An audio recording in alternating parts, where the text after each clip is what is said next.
Hey y'all, welcome back to the channel. In today's video, I'm putting together the ultimate Dana 18 transfer case. Alright y'all, so first thing, this is part 5 in a 4-speed swap series I'm doing for my Willys CJ3B. If you've not seen the previous videos of this, I encourage you to go check them out. I believe the last one is when I tore this transfer case apart, or I tore a transfer case apart. Got all the pieces I needed. I wanted to walk y'all through all this stuff real quick. This probably looks kind of overwhelming. There's a lot of stuff going on here. A ton of prep work. I mean, weeks and weeks of research, hunting down stuff, finding people to machine stuff. I think it's all going to pay off though, and that's just part of building the ultimate Dana 18 transfer case. So I think the best place to start off is actually inspecting your parts. So I've got a couple videos of these yokes right here. These are real bad places to leak on these Dana 18s. What happens is right here, the surface ends up getting pitted or corroded or what have you. I can show you an old one here.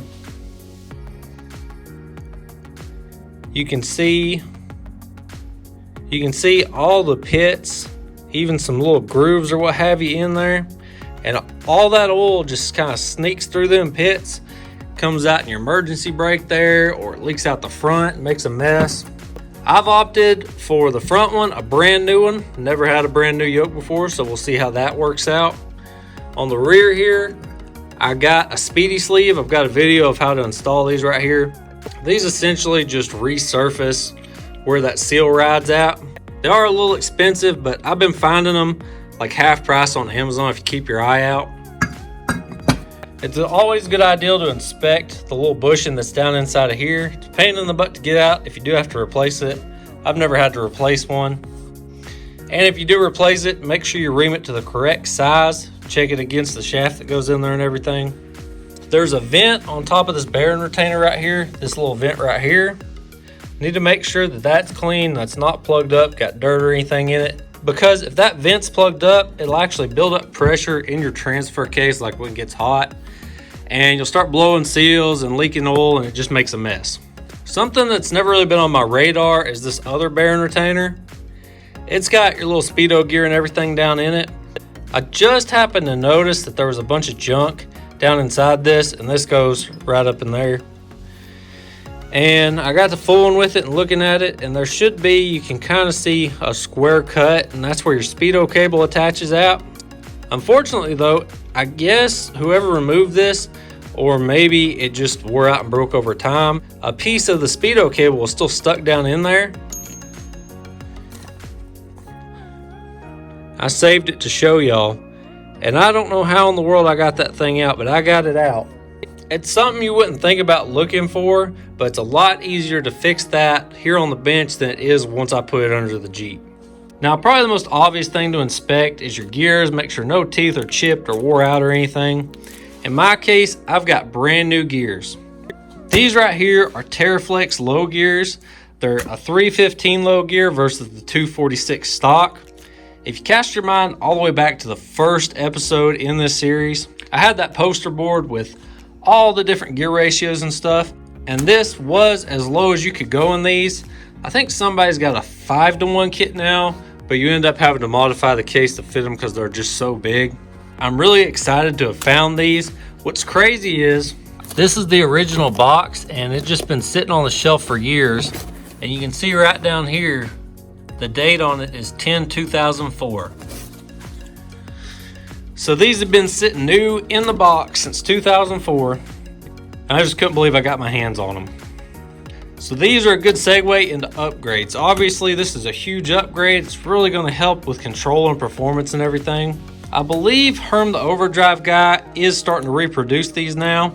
And I'm going to try and have a link to as much of this stuff as I can down in the description. Now, to take these gears one step farther, make them just that much better, I sent this off to Brian over at Metal Shapers, his channel, and he machined these out and put these bearing cups down in here for me. That's the deal with these Timken bearings. So in a stock configuration, if you saw like my teardown video, this shaft right here is this shaft right here, and these needle bearings all pack around it inside this gear, and then you've got your thrust washers and stuff. but it's bearings riding on that shaft that your intermediate gear ride on. While I was doing it, I thought I better go ahead and do it right. I ordered the Advanced Adapters Tapered bearing kit, and of course it came with the bearings and the cups. This is the new intermediate shaft. This is supposed to be a lot quieter, last a lot longer. Anytime you buy a Dana 18 rebuild kit, they always send you a new shaft because these shafts just don't last forever. I believe they sell this for both an 1¼ and an 1/8" intermediate shaft, but like I was talking about in the teardown video, the 1¼ is the best case. Now, the case, as a matter of fact, is an upgrade over what's in the 3B right now. This is what you call a big hole Dana 18. These cases actually say Dana on them. They're not Spicer anymore. I think from 66 to 71 is when they started using these. They only came in a single stick configuration instead of the twin stick like you see in the normal Willys Jeeps. And this is essentially a Dana 20 case, but just a few little differences. A lot of people take Dana 20 cases, put Dana 18 parts in them, and they make one of these super Dana 18s or big hole Dana 18s. These are pretty hard to come by though. I got lucky and pulled this out of a parts Jeep. But like I said, a Dana 20 is probably a little bit easier to hunt down, and you can use it the same way. You've got to have one of these cases though if you want to run these big old Teraflex low gears. The only other modification I've made is this shift rail right here. You got to take a 1/2 inch off the end of it, which is no big deal. I've got some upgraded seals here. These are double lip seals versus the single lips that come in the rebuild kits or stock. It's a lot to take in and a lot to talk about, but once it all starts going together, it's all going to make sense. So I think the best place to start is with your bearing retainers. You can go ahead and get these seals knocked in here. It's easier to do it now than when you start putting stuff together. Like I was saying, I do have this all apart right now because I had the whole deal with the speedo cable. This goes back together really simple though. This little gear and shaft sticks down in there. There's a little spot, a little bush in there that it goes to. And then you've got this little plug that's going to go right here. Now before I put this on, I think I am going to put just a little bit of this thread sealer on here. This is anaerobic gasket maker, but works really good for sealing threads. I wish I'd saved the packaging, but it says the gap that this will fill up to. It's a little bit expensive, but it works really good.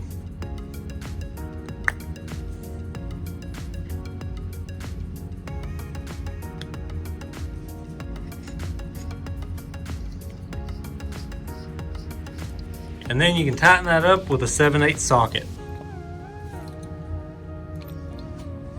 Now let's check out these new seals I got here. These are called a double lip seal. And the way these work is you've got the sealing edge in there, but you've also got a little seal edge up here that kind of helps keep dirt and debris and stuff out.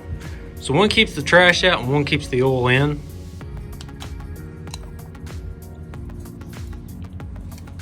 I've got this little kit from Harbor Freight.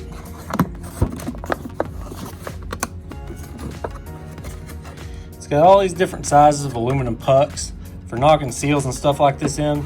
I want to say I paid 20 bucks for this, and it's totally worth it.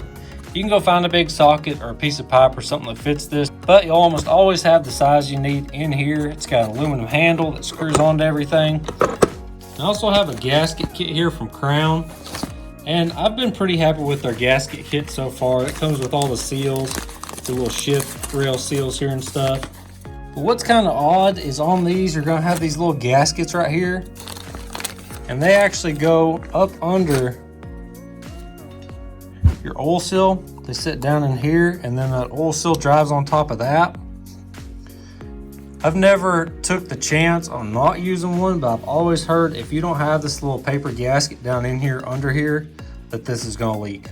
It's the same procedure for this bearing retainer right here. I'll have the paper gasket, put the seal on it, so I'm going to go ahead and knock them in real quick. Something else I should have mentioned, that spring, I don't know if you can't see it now, but up inside there, there's a spring on that seal right there.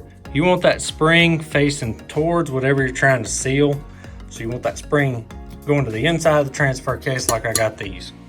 Now down inside here, there's a place where a bearing goes out. I don't know if I showed that in the teardown video or not. I've got a brand new one right here that we're gonna stick down in there. And then there's a little clip that holds it in place.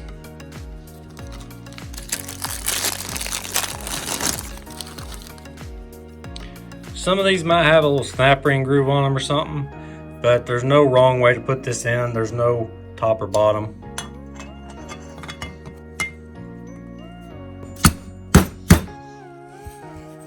But you can see there's a little snap ring groove down in there. That's where this dude right here goes. Now you can see a little groove cut out right there. And Lord willing, you put this thing together right the first time and you don't have to ever take it apart again.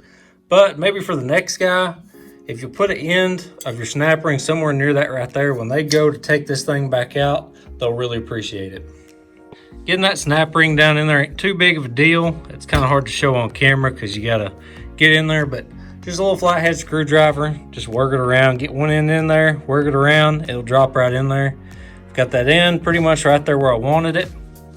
So now, gotta go grab some blocks and we'll drive these seals in. Now this is where your shift rails are gonna come out that actually, move your gears back and forth. The seals that come with that ground kit have always worked just fine. I've never had much trouble getting these to seal up right here. There's no little paper gasket or anything here. You just need to knock these little seals in and then we'll move on. Here's a good time to show you that little spring I was talking about too. So you put that spring towards whatever you're trying to seal. So the oil's in here, so we want to put this facing towards that oil. All right, just a 3/4 inch socket here. Knock them things in real quick, and I think I'm done with this for now. Let's move on to the case here for a minute. Now I've got it all cleaned up, took a wire wheel, hit all the gasket surfaces, and then you need to take a flat file and go across all them gasket surfaces, and you can see all these high and low points I've exposed. File them down, get rid of all the burrs and everything. That's really gonna help everything seal up a lot better. This shaft is gonna go into this lower hole right here, slides into this shift fork, and then there's a little set screw I gotta put back on and safety wire it.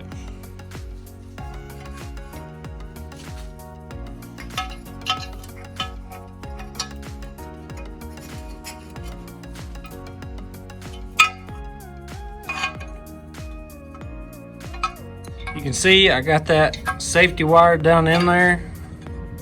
Just make sure that never comes loose. That's the way they did it from the factory. Next thing I need to do is press this bearing onto the shaft. This shaft's gonna stick up in there just like that right there. And we're gonna go ahead and drop our first gears in and everything. Now I'm kind of weird and I hang on to old bearings and everything. And I found this one, I cut all the rollers and stuff off of it for some reason. I don't even know where this come from. It's an old Timken bearing, but this is why you don't reuse old bearings. You can see how pitted it was in there. But just so happens, it's the perfect size to slide over this shaft, but made up with this right here on this bearing, because you always want to press on the inside right here. You don't want to mess your cage up. I'm gonna run over to the press, knock that thing on real quick, and I'll be right back.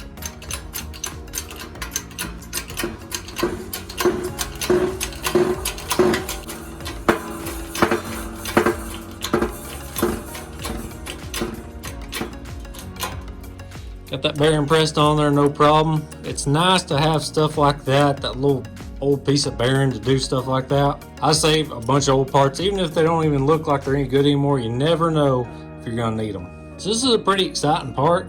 First gears are about to go in here. So this is kind of a two-piece deal. This gear sits inside this gear. On the back, there's this collar. That collar is going to drop down to that shift fork I just put in there. Now the shaft comes in from behind here and slides through.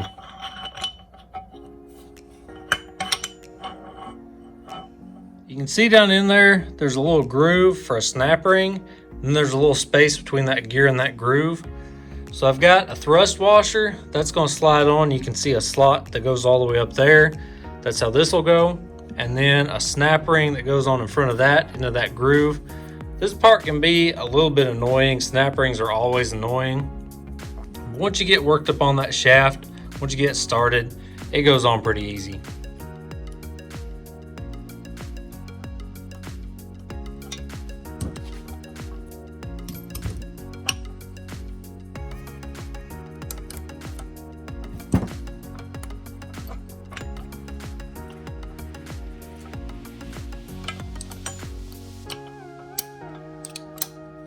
All right, so now I'm ready to get this bearing on right here.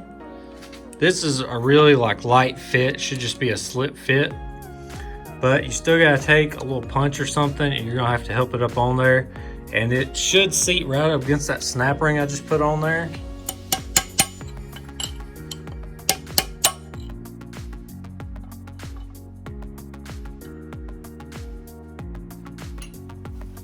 All right, you can see down in there, I've got that bearing seated right up against that snap ring, so that thing is in place. Now it's gonna be kind of the same thing with the bearing cup. It's just a slip fit, should go right in there, but you are just gonna have to be real easy and tap it in.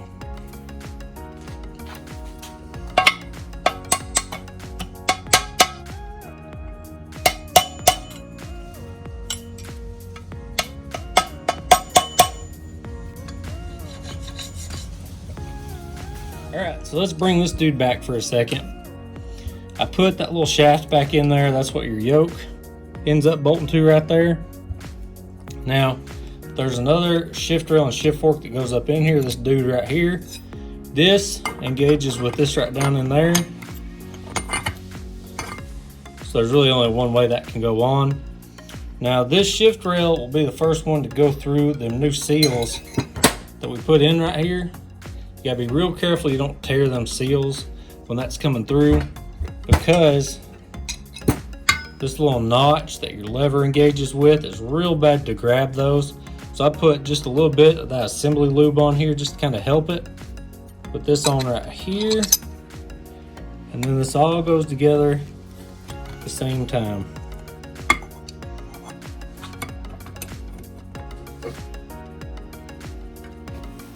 All right, here's where you really want to be careful. I'll spin this around, because this edge right here really has no issue making it past that seal. It's this bottom one right here that's really going to want to rip it. So what you can do is get in there with a little pick or something, and as you work this all in there, kind of help that seal around that edge.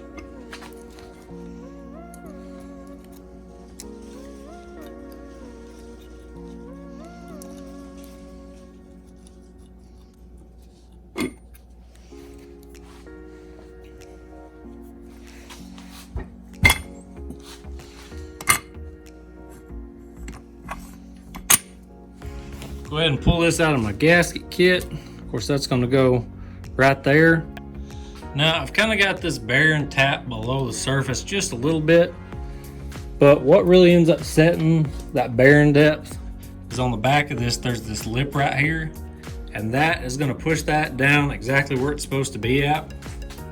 This is another little tricky situation though, because you got to get that shift rail right here through that hole, but you don't want to tear that seal, so you gotta take this kind of slow. I'm gonna go ahead and dress this gasket with some of this aviation sealant. This is what I'm gonna be dressing all my gaskets with. I've heard really good stuff about this. I've been using it lately and it seems to work really well.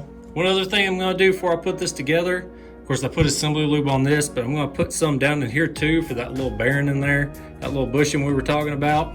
I've not really put assembly lube on anything up to this point because it's all going to be sitting in oil, and everything should have, you know, plenty of lubrication on it for startup. All right, so I got that gasket dressed on both sides with that aviation.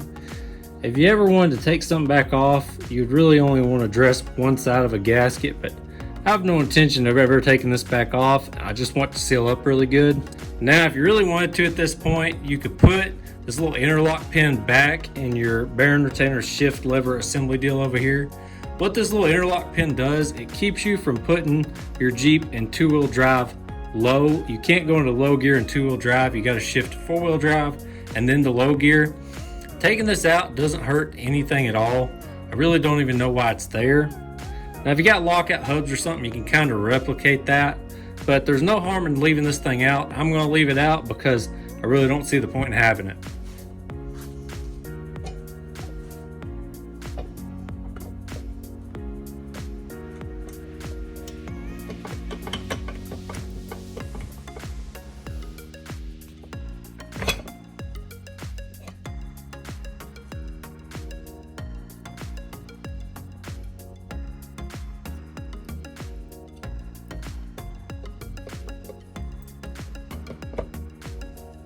These are the original bolts I saved from that transfer case I took apart. Got them all degreased, cleaned up. What's important to know here though is some of these holes, I don't think all of them, but maybe 2 or 3 of them actually go into the case. So they're not blind holes, they've got oil coming in on them. So I'm gonna grab this again, make sure I dress all these threads with my thread sealer here.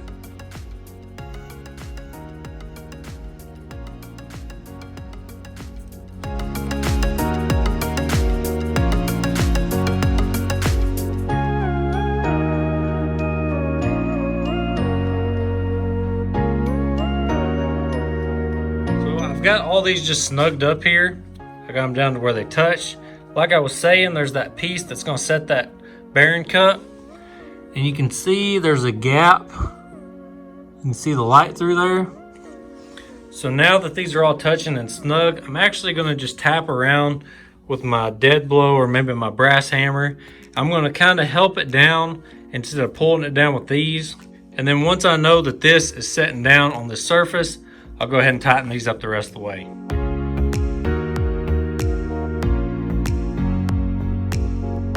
All right, so now that I know everything's set up good with this bearing right here, that front bearing cup is all set up. I need to check out this rear one. Now I've got it tapped in most of the way here. I didn't show it, but when you stick this shaft in, when you originally put them gears in, you can go ahead and kind of start this cup in here. Don't drive it all the way in yet, because you still got to get this one set up first. But the way this one works is kind of the reverse of the way the front one works. This bearing retainer actually has a recess in it for that cup. And the way you get the preload on that bearing just right is using these shims right here. This is the shim pack that come out of that transfer case I took apart. They all stack up there, and then you sandwich it with this, and it sets the exact depth of what this needs to be. We're looking for like 4 to 6 thousandths of backlash in the shaft right here. I'll show you how we're going to measure that here in a minute. I'm going to start out with whatever this shim pack is that come out, maybe a little thicker. I went ahead and bought some brand new shims, so hopefully I can put something together similar to what was in there before. Okay, so it looks like the stock pack here was around 95, 96, 95. This is that new pack I bought. It's sitting at 46. Got a little ways to go there. Luckily, I bought 2 of them shim packs.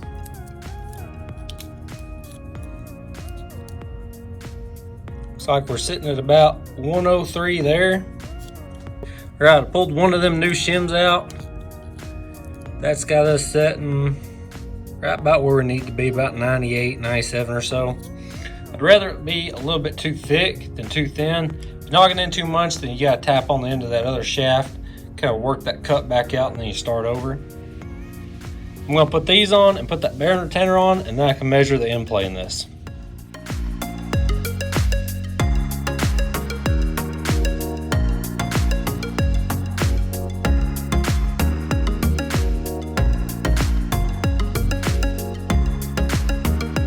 Okay, so you can see my setup here now.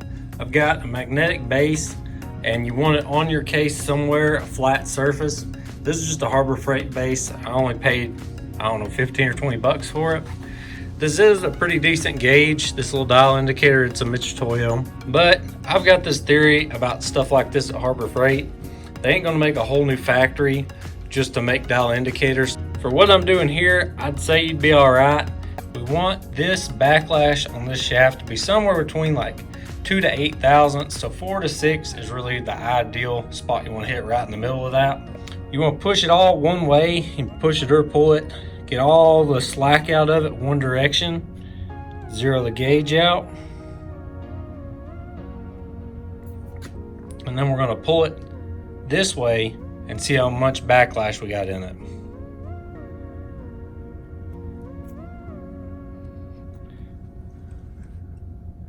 So it looks like we're sitting on almost 13 thousandths right there, which is way too much. So that means I gotta pull this dude back off right here, take out about 7 or 8 thousandths worth of shims, put it all back together, and we'll measure it again. This is something you wanna take slow. So the first time I took this off, pulled one little shim out, it was like 6 thousandths, put it back together, had no change. I think that's because my shims were holding this bearing retainer off that cup.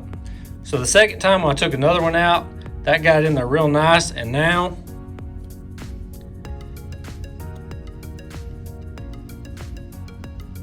you can see we're sitting at about 4 thousandths of in play, which is perfect. Maybe about 4 to 5.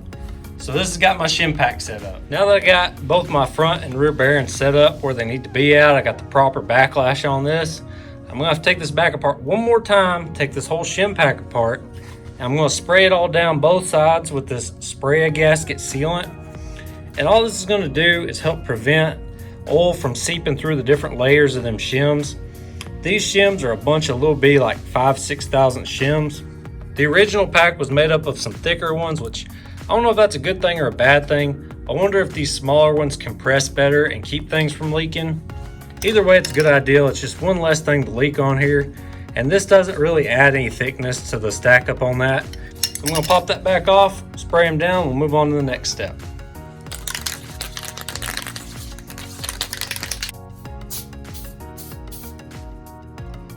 Are you kidding me?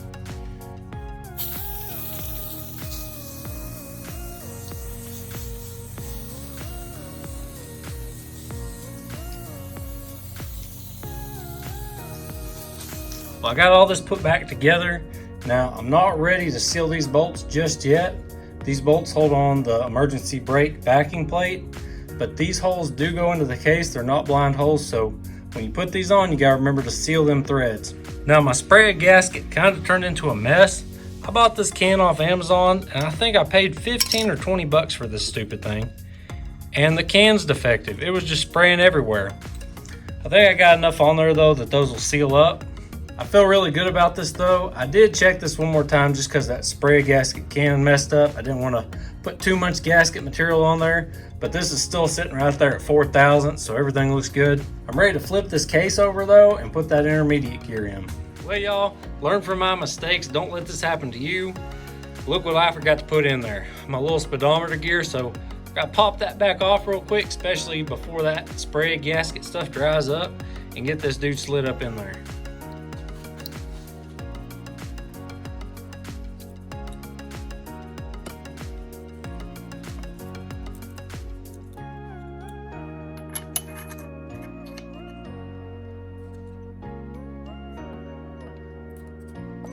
I want to make sure everything meshed up right with that gear.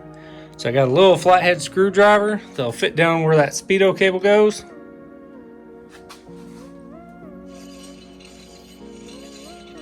Beautiful. A couple things I probably forgot to mention when I was talking about these. One, Teraflex discontinued these a few years ago. The day they said they were discontinuing them, they all flew off the shelf. Nobody could get their hands on any. That's why I was so excited to find these, because they've not made them for a while. I doubt they're bringing them back. It's just so cool to find a new old stock set of these. Something else, the reason I went to Brian to do my machining, he's got a special soft jaw setup he made just to machine these gears. You've got to machine these gears out to accept these bearing cups. There's a specific depth you got to get to so your preload and everything's correct. He's got a really good video showing how it all works and how he machines these. I think I'm going to put a little bit of that high-tack assembly goo on here just to help keep these bearings in the races while I'm installing all this.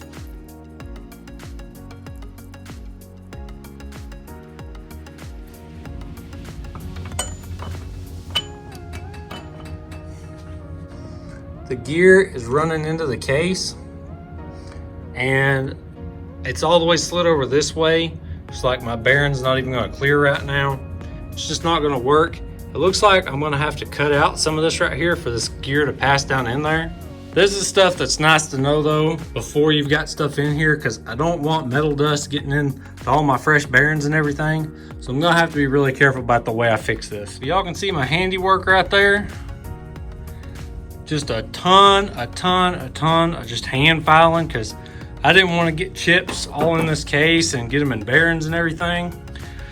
It took a while though. There's a lot of material there you got to remove. So if you're doing these Tera low gears, go ahead and do that with a die grinder or something before you put this case together, because it's not going to hurt anything to go ahead and clearance that. All right, y'all, so here it is. I feel like this is the 50th time I've tried to do this.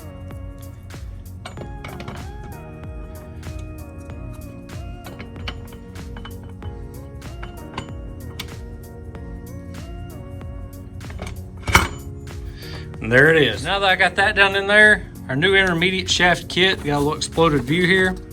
So there's this little bushing that's gonna go in on this side. So this is the press fit side. Normally you'd knock your shaft in from this side, press fit over here, and there's a little locking tab that goes here. This bushing goes in that spot, and then there's gonna be a washer and a little lock washer. We're gonna put a little lube on this O-ring, and then there's an O-ring on this shaft right here too. Need to make sure that those slip in there really good. We don't wanna mess our O-rings up or cut them or pinch them. For that, we can just use a little bit of this assembly goo. Tell you what, you buy a bucket of this stuff, it'll last you a lifetime, especially if you fool with a bunch of this stuff like this.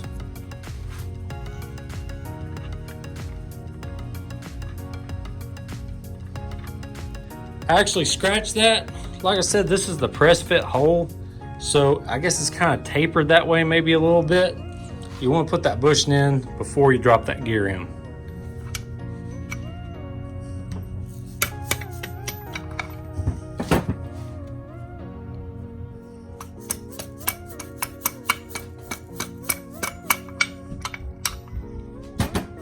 Drop these back in.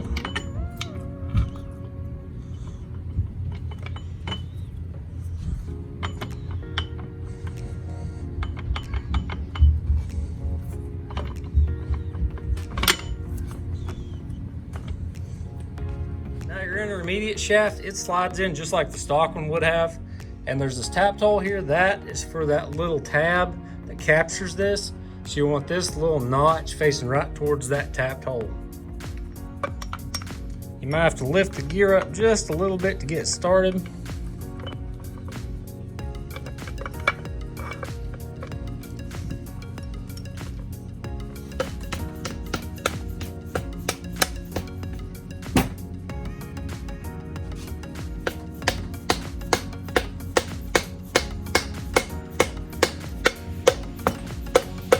Awesome, so everything's looking good with that. Everything seems to spin good. I feel a little bit of slop, but nothing serious. And of course, once I torque this down to spec, you'll probably shrink this in just a little bit, put the right preload on them bearings. Now there's a washer that goes on here. Well, I say there's a washer that goes on here. It looks like they sent me the wrong washer. All right, so open that hole up a little bit on that washer, so that works now. And the castle nut.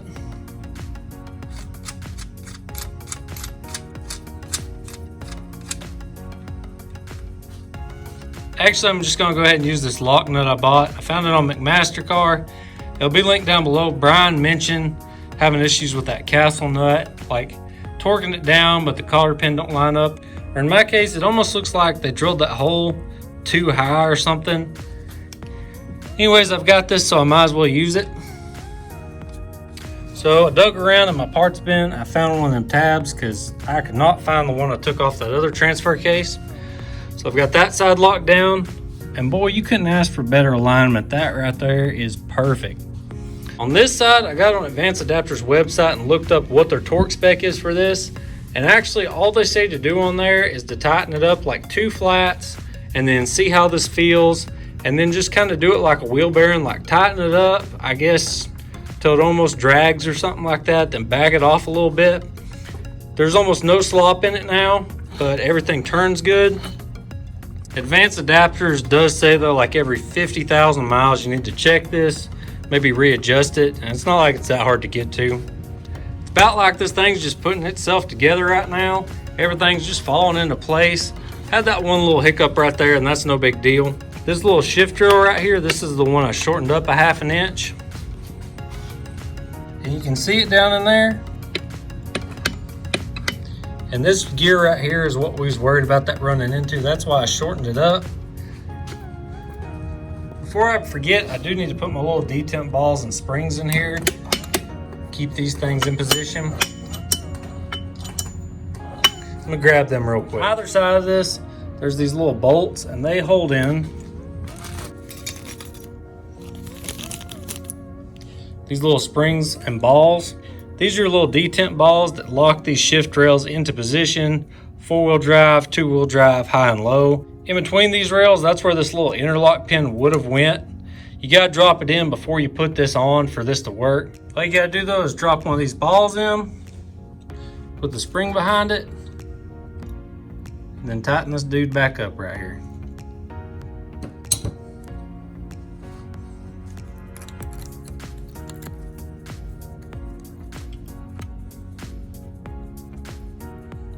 I don't see a reason not to put the pan on now. I think I've got everything done in here I need to get done. The thing about these oil pans on these is they're just stamped steel, and you can see, I've worked on this one a little bit. You can kind of see some high spots wherever a bolt's at. They're real bad to deform, and that's just a spot for these things to leak. So for sealing this up, I've tried using like the factory gasket and everything. And you can work on this, and they do sell like aftermarket pans that are better. You can also make what's called a bridge. It's a thicker piece of like aluminum that bolts on top of this to kind of help give it more strength where all these bolts are at. My never fail method for getting these not to leak, because this is one of the worst spots on these transfer cases to leak, is this stuff right here. Permatex, the right stuff. This is the 1 minute. I think they also make a 90 minute. I don't know what the difference is. But the black is what says ideal for domestic and older vehicles. I guess the type of oil used or something. This stuff right here though, you just put it on good and thick all the way around through there, follow the directions, and I just about guarantee you won't have a leak out of this thing. Keep in mind there is one hole, this one right here, that goes straight down to the case. The rest of them are blind. Make sure to put some of that thread sealant on this bolt right here.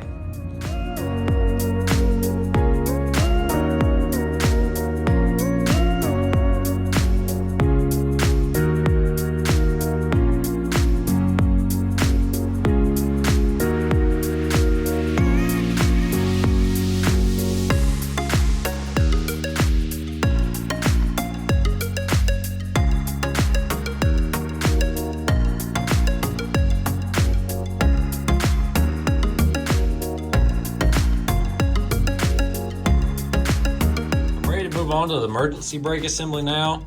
What's nice about this, you don't have to have the backing plate bolted to the transfer case. You can do it all kind of in one unit and just slide it on, bolt it on. I restored what components I could. The rest, like the shoes and a couple of these springs, I just went ahead and bought brand new. First thing you need to do is take this little dude right here, and this has like a ball type receiver right here. And there's this spring loaded piece that's going to lock into that, like that right there. And then you take that and it kind of twists up under here, something like that right there. Your shoes are going to go on either side of that, and then up against your little adjuster here.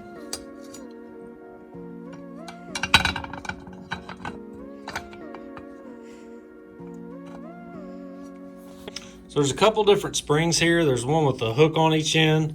There's one with a hook and then like a little crook at the end. The one with the crook is going to go down here at the bottom. The one with two hooks goes up here at the top. Now, like with any drum brake type system, the springs, getting the springs on, are usually the worst part of the whole deal. What you're going to do is take that crook and stick it right down in here like that.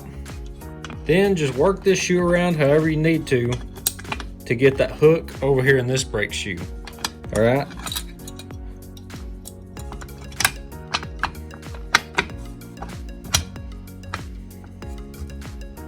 And you want it to kind of fold up like that where your shoes are up. But you can see I've got that spring in that hole, and then that little crook's down this hole. Take your one with two hooks on it, hit that hole right there, just push down a little bit. It goes in there. Now this spring hooks under this little lip right here, this little catch. So you're gonna kind of push the shoes down and rotate that spring under. Boom. Now you do the same thing as the top spring. This spring goes up under that catch right there.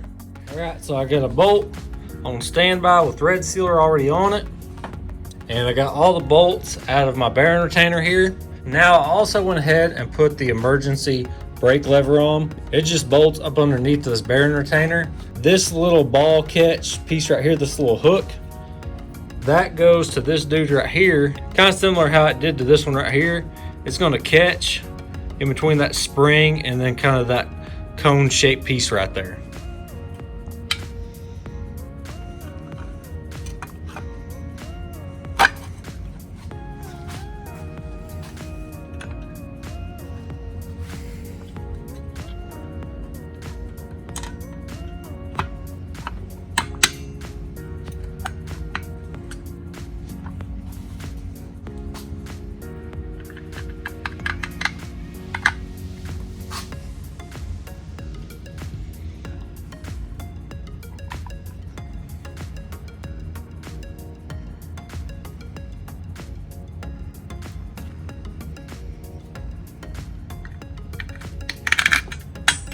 Now keep in mind, there's only 4 bolts that actually hold this backing plate on.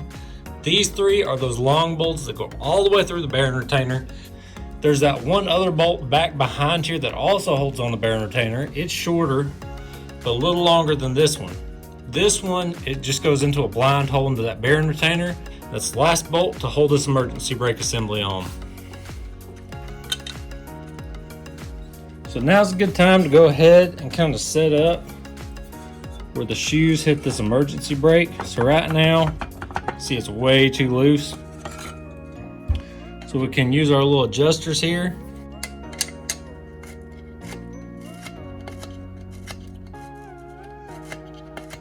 So that is a pretty snug fit, but it still rotates pretty good. That should be just about right. Now before I can put my yoke on, behind this drum you actually put these little fine thread 3/8 bolts. And the head of them just go up against this edge right here, and that's what keeps them from turning. This is what your drive shaft ends up attaching to.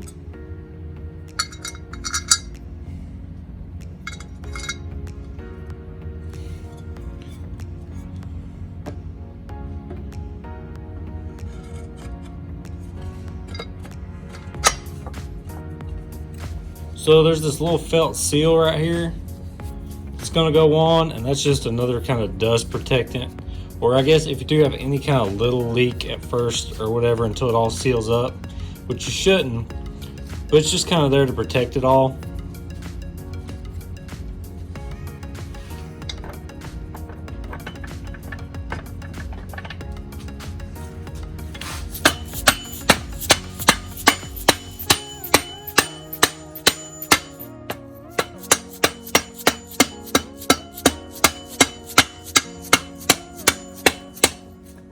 So right here, it's not a bad idea to go ahead and get some more of this right stuff.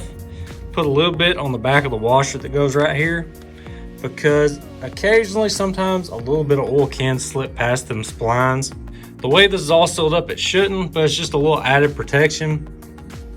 Some of these later yokes, I don't know about the rear ones, but the front ones, some of them will actually have an O-ring. If you check out some of my videos on this, some of them actually have an O-ring cut here where that washer seals against it.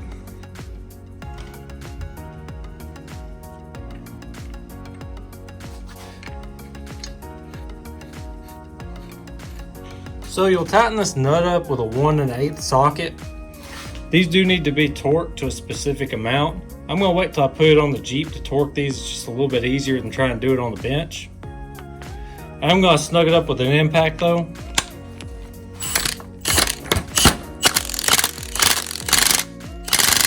This front yoke is very similar to how that one was. It's gonna get the felt seal.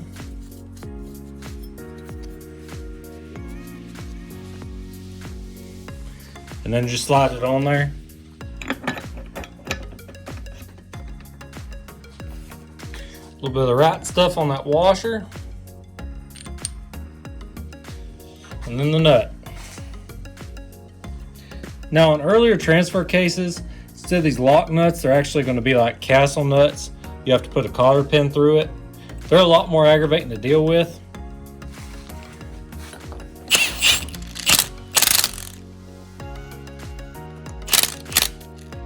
Now I'm looking at this, I totally forgot to tell y'all about something I did. Right here where the levers go at, you can see how close it is to that tapped hole. It's not going to be that way from the factory. I've ground a ton off this side right here. Over here on the transmission, I've also done a bunch of grinding. There was like a little raised surface there or something. There's a random knob here that does nothing. So I had to kind of clearance this some. Most of the clearance comes out of this right here though. That's part of the deal of using this stock Jeep adapter plate. It rotates that transfer case up higher than any of them, but it also means it rotates your levers right into the side of that transmission. The Dana 18 never came behind the T18 from the factory. It was the Dana 20, which like I was saying, they're kind of similar, but all the Dana 20s would be single stick. You wouldn't have this big old deal right here. If you left this single stick, you might not have that issue, but I want the twin stick option. So I guess the last thing to do is put these levers on. I got me a brand new one of these greasable pins that's gonna slide up in here. Because I trimmed so much off this, I am gonna have to trim this a little bit. I think I'm just gonna put it in there and then take the grinder to it, seal all this up, tape everything off or put a rag over it, but I just take a cut-off wheel and cut that off real quick and it'll be the perfect size. I've got some better levers than what came off that transfer case I took apart, and they got the threaded ends on them. And then in between the levers, I've got some of these little vibration dampeners. These kind of take the slop out of it, keep your levers from moving around and everything. There is two different kinds of these though, I found out. So there's this one that's just a solid hole. Then there's these slotted type. Somebody actually messaged me on Instagram, said stay away from these, which I'd already ordered them, to go with this type because these are bad to actually vibrate out if there's too much slop or too much space between them, which makes a lot of sense. First one of these little tensioners and the pin, then the long lever, get that started. Another one of these tensioners, and then the short lever. This is where it kind of turns into a little bit of a juggle.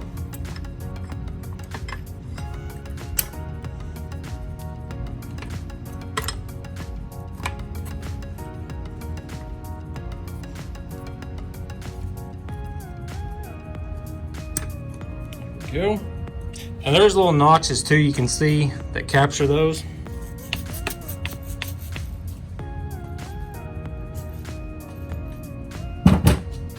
And there's a little set screw that's going to hold this in. A grease zerk does go on this end, but for some reason neither one of these kits came with one, so I'll have to go grab one of those. And this right here gives a pretty clear idea of how much I actually took off of this. Looks like about 234, so just under a quarter of an inch. I got one more trick up my sleeve. So these are also from Advanced Adapters, and they're just like the factory knobs, but they've got these cool engravings, 2-wheel drive, 4-wheel drive, low, neutral, and high. From the factory, you would have had like a sticker on the dash that said this, but I think these are really slick. They look really good. They're threaded, so you got to make sure you get the threaded shift levers.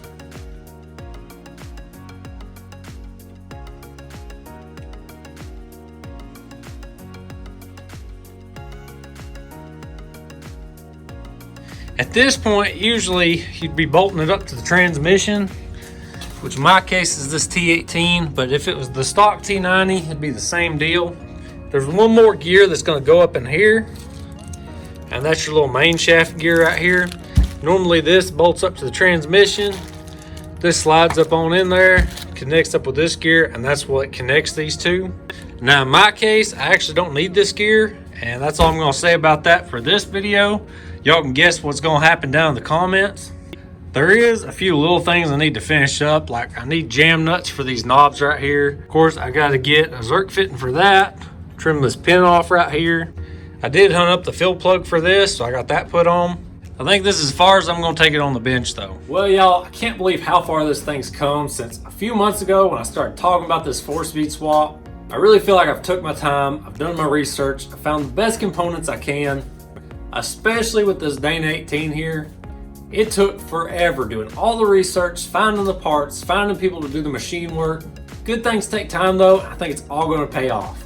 Now, I'm probably not gonna bolt these things together here. I'll probably take them over to the shop, put the transmission on the Jeep, then bolt the transfer case to the transmission. Both of them bolted together is pretty heavy. I think it'd just be easier to move stuff around that way. So there'll probably be 2, maybe 3 videos left in this 4-speed swap. One of those, of course, being the installation itself. There's a couple other things I probably want to talk about with y'all though.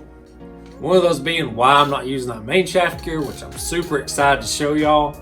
I do want to say a quick thank you to a few people. Brian over at Metal Shaper, you need to go check out his channel. That man has forgot more about Jeeps than I'll probably ever know. He did the machine work for me though on that intermediate gear. He's got a great video explaining all that. Over on Instagram, you need to check out Vintage Jeeper. He shared some of his tips and tricks to really sealing these things up right with me. Also, if you're not up to the task of rebuilding your own Detent 18, he does those rebuilds. I'm sure he'd be happy to help you with yours. As usual, everything used in this video, I'll have linked down below in the description.